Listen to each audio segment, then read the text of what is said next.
Hello friend, maths के इस channel maths wizard में आप सभी का स्वागत है। आज सिंपल इंटरेस्ट साधारण ब्याज के कुछ एक्स्ट्रा टाइप के क्वेश्चंस लेके आई हूँ। जैसे पहला क्वेश्चन लिखा है, किसी धन पर 5 वर्ष का ब्याज 20,000 रुपये है। यदि 2 वर्ष बाद मूलधन को 3 गुना कर दिया जाए तो 5 वर्ष का ब्याज क्या होगा। सबसे पहले देखिए क्या बोला गया है क्वेश्चन में। 5 वर्ष का जो SI दिया गया है वो कितना दिया गया है, 20,000। अब बोला गया है यदि 2 वर्ष बाद मूलधन को 3 गुना कर दिया जाए तो अब देखिए ब्याज यदि हम देखें तो 5 साल का ब्याज 20,000 दे रहा है, मतलब 5 से अगर हम डिवाइड कर दें, इसको डिवाइडेड बाई 5 कर दें तो 4,000 एक साल का ब्याज हो जाएगा। जब एक साल का ब्याज 4,000 रुपये है तो 2 वर्ष का ब्याज कितना आ जाएगा, 4 2 जा 8,000। 2 वर्ष का ब्याज 8,000 रुपये हो गया तो 3 साल का ब्याज कितना हुआ, क्योंकि 5 वर्ष की बात की गई है। 3 साल का ब्याज 3 4 जा 12,000। इट मीन्स 8 और 12 को जोड़ते हैं तो 20,000 ही आता है। अब यहाँ पर 12,000 हमारे पास है अभी ब्याज, ये दे दिया गया है। यहाँ पर दो वर्ष बाद मूलधन को 3 गुना कर दिया जाए, ये बोला गया है। इट मीन्स ये जो ब्याज दिया गया है ये भी 3 गुना हो जाएगा यहाँ पर, तो ये कितना आ जाएगा, 3 से मल्टीप्लाई करने पर 36,000। ये 36,000 हो गया और 8,000 पहले का जो था 2 वर्षों का था, इन दोनों को यदि हम ऐड कर देते हैं 8,000 प्लस 36,000 तो कितना आ रहा है, 44,000।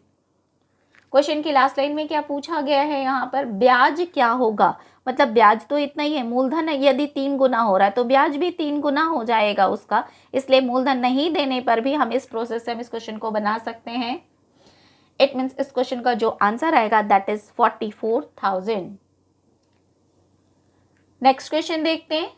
नेक्स्ट में लिखा है किसी धन पर 6 वर्ष का ब्याज x रुपए था। अब 6 वर्षों का ब्याज, इट मीन्स 6 वर्ष का ब्याज, सिंपल इंटरेस्ट है तो सिंपल इंटरेस्ट हमने लिखा है। 6 वर्ष का ब्याज कितना है, x रुपए दिया गया है। यदि 3 वर्ष बाद मूलधन को 2 गुना कर दिया जाए, अब मूलधन 2 गुना कर रहे हैं तो 6 वर्ष का ब्याज 9,000 रुपये हो जाता है। अब देखिए क्वेश्चन में ये बोला है 3 वर्ष बाद बोला गया है, तो पहले 3 वर्ष का पहले हम निकाल लेंगे। पहले 3 वर्ष का जो ब्याज था वो हम निकाल लेंगे, तो ये कितना हो जाएगा, x/2, क्योंकि 2 गुना 3 वर्ष बाद किया जा रहा है तो पहला वाला तो उससे आधा ही होगा, इसलिए हमने x/2 कर लिया है। अब नेक्स्ट बोला गया है 3 वर्ष बाद मूलधन को 2 गुना कर दिया गया तो ब्याज भी तो 2 गुना हो जाएगा, तो ये कितना आ जाएगा, ये हमारा पहले था x/2, 2 गुना हो गया तो ये आ जाएगा, 2 से 2 कैंसिल हो गया तो ये x रुपये ही बचेगा।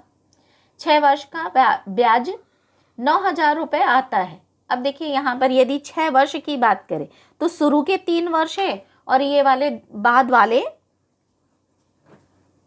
बाद के 3 वर्ष का ये ब्याज है। टोटल 6 वर्ष का बोला गया है, मतलब इन दोनों को जोड़ना है। हम पहले लिख रहे हैं ये x+2, पहले 3 वर्ष का लिख रहे हैं, फिर बाद का कितना आ गया x, तो ये जब जोड़ेंगे तो ये इधर मल्टीप्लाई होके ऐड होगा। ये मिक्स फ्रैक्शन में हमने कराया है आपको, तो ये कितना आ जाएगा, 3x/2 आ गया। अब यहाँ पर क्वेश्चन में जो बोला गया है देखिए 6 वर्ष का ब्याज 9,000 रुपये हो जाता है तो 3x/2 इक्वल 9,000 दिया गया है। जब ये 9,000 दिया, आपको मालूम है x के साथ जो डेटा मल्टीप्लाई हो रही है पलट जाएगा तो इक्वल के इधर कितना आ जाएगा, 9,000 इंटू 2/3। इसको हम यहाँ भी कैंसिल कर सकते थे, 3 से 9 कैंसिल हो गया, 3 3 जा 9, 3 2 जा 6। इट मीन्स कितना आ गया, यहाँ पर x का मान पूछा गया है और x का मान हमारा कितना निकल रहा है, दैट इज 6,000, 6,000 रुपये। नेक्स्ट क्वेश्चन देखते हैं। नेक्स्ट में लिखा है रोहित 50,000 रुपये 10% वार्षिक ब्याज की दर से 5 वर्ष के लिए कर्ज लिया। 2 वर्ष बाद 20,000 रुपए लौटा दिया, मतलब 50,000 में से 20,000 लौटा दिया उसने। 50,000 उसने कर्ज लिया था, उसमें से उसने कितना लौटा दिया, यहाँ पर 20,000 रुपए लौटा दिया। तो कितना बच गया है अब उसके पास में? 30,000 बचा हुआ है, ये शेष बचा है उसके पास में, ये हमने लिख दिया शेष। तो 5वें वर्ष के अंत में कर्ज चुकता करने के लिए कितना रुपए और लौटाना होगा? अब देखिए, जो 50,000 का पहले 2 साल का इंटरेस्ट लगा वो कितना था? सिंपल इंटरेस्ट है तो सिंपल इंटरेस्ट के अकॉर्डिंग ही निकालेंगे। 50,000 का 2 साल का 10% के दर से ब्याज कितना आ रहा है? 0 से 0 कैंसिल, 0 5 2 10 और कितने 0 है? 000 है, ये लगा दिया, मतलब 10,000 रुपये ये ब्याज पहले 2 वर्ष का है, पहले 2 वर्ष का ब्याज निकला ये 10,000 रुपये। अब क्वेश्चन में देखिए, बोला गया है 2 वर्ष बाद उसने कुछ अमाउंट वापस किया, 20,000 रुपये दे दिया, तो ये तो हमने निकाल लिया, अभी 30,000 बचा है, ब्याज 10,000 रुपये आ गया टोटल पे।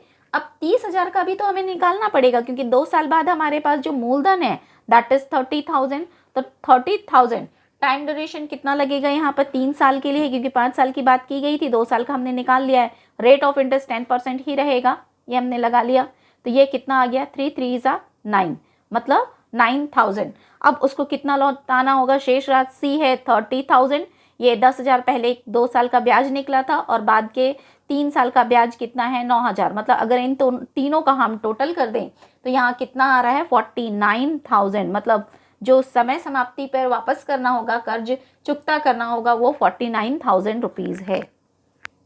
नेक्स्ट क्वेश्चन, एक व्यक्ति किसी बैंक में प्रति वर्ष 50,000 रुपये जमा करता है, हर साल 50,000 जमा कर रहा है, मतलब पहले साल 50,000 है तो दूसरे साल फिर 50,000 जमा करने पर वो 1,00,000 हो जाएगा, मतलब वो बढ़ते जाएगा।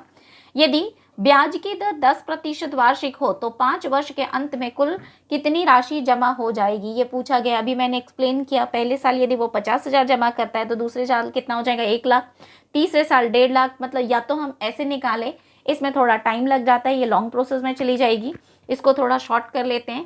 पहले अगर हम देखें तो हमने लिखा यहाँ पर 50,000 इनटू कितने साल तक का बोला गया है, यहाँ पर 5 वर्षों के लिए जमा कर रहा है, तो 5 हमने लिया इनटू 10/100, इसका 10% हमने निकाला।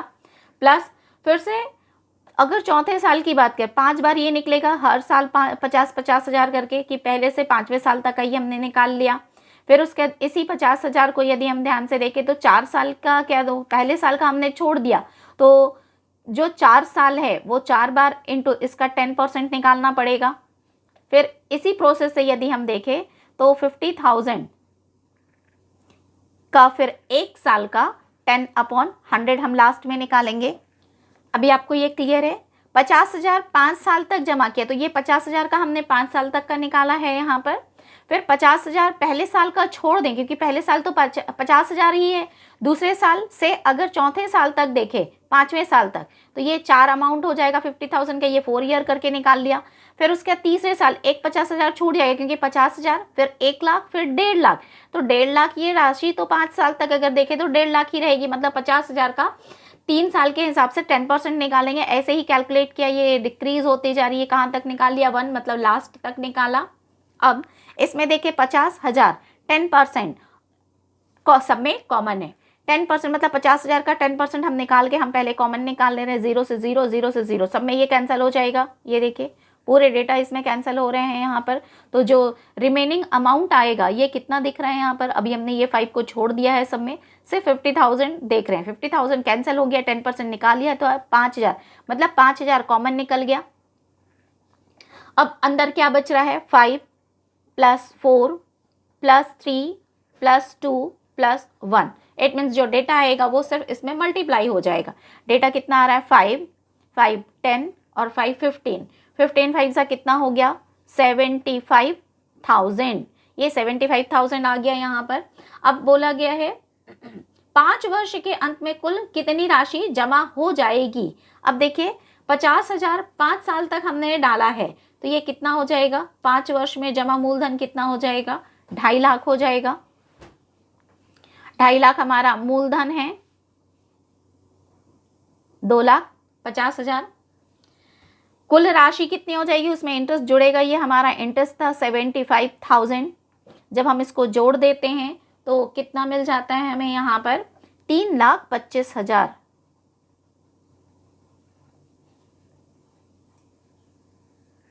नेक्स्ट क्वेश्चन देखते हैं। नेक्स्ट में लिखा है 3 वर्ष बाद देय 1650 बराबर वार्षिक किस्तों में चुकाना है। यदि साधारण ब्याज की दर 10% वार्षिक हो तो प्रत्येक किस्त की राशि ब्याज को छोड़कर, मतलब ब्याज इंक्लूड नहीं होना चाहिए किस्त में, कितनी होगी। अब देखिए किस्त हमें नहीं मालूम है, हम किस्त मान ले रहे हैं x रुपए। किस्त कितनी पड़ रही है अपनी, अगर हमने इंस्टॉलमेंट मान लिया है, यहाँ पर किस्त जो देनी है उसको एज्यूम कर लिया है x, तो नेक्स्ट क्या हो जाएगा, वो 3 वर्ष बाद 1650 वार्षिक किस्त में चुकाना है। 1650 चुकाना है हमें टोटल, तो पहले साल का क्या आ जाएगा, और 10% रेट ऑफ इंटरेस्ट दिया गया। अब हम पहला तो मान ले रहे हैं किस्त हमने x लिया है तो ये x ले रहे हैं। दूसरे साल का, क्योंकि तीन वर्ष बाद बोला गया है, तो दूसरे साल का क्या हो जाएगा, यहाँ पर पहला जो रहेगा वो हमारा प्रिंसिपल रहेगा। प्रिंसिपल के अकॉर्डिंग जब हम मल्टीप्लाई करेंगे तो x इंटू 1 और रेट ऑफ इंटरेस्ट दिया गया है 10/100, ये आ जाएगा। नेक्स्ट फिर उसके तीसरे साल का देखें तो हम इसको कैसे लिख सकते हैं, x plus x into 2 into rate of interest 10 दिया गया है अपॉन 100। ये पहला किस्त हो गया, ये दूसरा किस्त हो गया, ये तीसरा किस्त हो गया। जब हम टोटल किस्त को टोटल करते हैं तो कितना आना चाहिए, 1650। अब हम इसको सॉल्व करते हैं, ये 0 से 0 कैंसिल हो जाएगा, ये 0 से 0 कैंसिल हो गया यहाँ पर, और ये 2 1 जा 2, 2 5 जा, ये x प्लस यहाँ मल्टीप्लाई करेंगे, x 1 जा x और ये मल्टीप्लाई होके x बाई 10 हो गया। इसको हम लिख सकते हैं x plus x by 10 plus फिर ये x है प्लस ये मल्टीप्लाई होके x बाई 5 हो गया इक्वल्स टू 1650। अब पूरे को हम ऐड करेंगे, कैसे ऐड करेंगे आपको मालूम है, कुछ नहीं, मतलब 1 होता है इसके नीचे, तो 10 1 5 का एलसीएम कितना आएगा 10। जो एलसीएम है वो क्रॉस मल्टीप्लिकेशन में वहाँ चला जाएगा, अभी मैं लिख दे रही हूँ। नेक्स्ट स्टेप में ये याद रखिएगा, ये 10 हमेशा क्रॉस मल्टीप्लिकेशन में इस साइड इसके साथ मल्टीप्लाई हो सकता है, तो आप यहाँ लिख सकते हो और एक साथ कैलकुलेट कर सकते हैं। यहाँ नीचे वाले डिजिट से डिवाइड करते हैं, ऊपर वाले से मल्टीप्लाई करते हैं, तो ये हो गया 10x plus x plus 10x plus 5 2 जा 2x, ये आ गया। अब इन सब का हम टोटल कर देंगे, 10 10 20 10 30 और ये 3, इट मीन्स 33x। ये 10 यहाँ क्रॉस मल्टीप्लिकेशन में हमने मल्टीप्लाई कर दिया तो कितना हो जाएगा 16500। अब 33 है, इट मीन्स ये 11 से भी डिविजिबल है, 11 1 जा 11 5 जा और 3 से भी डिविजिबल है। तो एक बार में यदि हम देखें तो 5 से मल्टीप्लाई करिए, 5 3 जा 15, 5 3 जा 15, 1 16, तो 33 से 165 कितने टाइम्स में चला गया, ये 5 टाइम्स में चला गया। तो x की जो वैल्यू आएगी दैट इज 500। ये पहली किस्त, मतलब सभी किस्त, क्योंकि किस्त की बात की गई है, प्रत्येक किस्त की राशि कितनी होगी, ब्याज छोड़कर किस्त एज्यूम किया था x, इसलिए x की वैल्यू मिल गई, दैट इज आवर आंसर। अब देखिए क्या पूछा गया है, मूलधन पूछा गया है। हमने बताया आपको प्रीवियस वाले वीडियो सब में पूरे में अभी तक यही एक्सप्लेन किया कि जो ब्याज दिया गया है उसके ब्याज की जगह में हम वो एज इट इज़ लिखेंगे। लेकिन तो हम कैसे लिख सकते हैं, यहाँ पर ब्याज की जगह में हमने लिखा 50 इंटू 100 PRT अपॉन P को हमने छोड़ दिया। रेट ऑफ इंटरेस्ट कितना दिया है, 10% की बजाय 15%, मतलब हमें यहाँ डिफरेंस लिखना है, दोनों का डिफरेंस कितना आ गया 5। ये किया था प्रीवियस वाले क्वेश्चंस में। कितने वर्षों के लिए दिया गया है 5 5 5 जा 25 होता है, 25 से इसको कैंसिल किए 2, मतलब मल्टीप्लाई करने से कितना आएगा 200। तो प्रिंसिपल कितना मिल गया 200। नेक्स्ट इसी टाइप के एक क्वेश्चन और देखते हैं। इसमें देखिए ईयर का अंतर दिया गया, उससे कोई फर्क नहीं पड़ता, जो भी इसमें साधारण ब्याज दिया गया वो उसके प्लेस में लिख रहे हैं 150 इंटू 100 हम करेंगे ही करेंगे। अब ये डेटा आपको अच्छे से क्लियर हो गया होगा।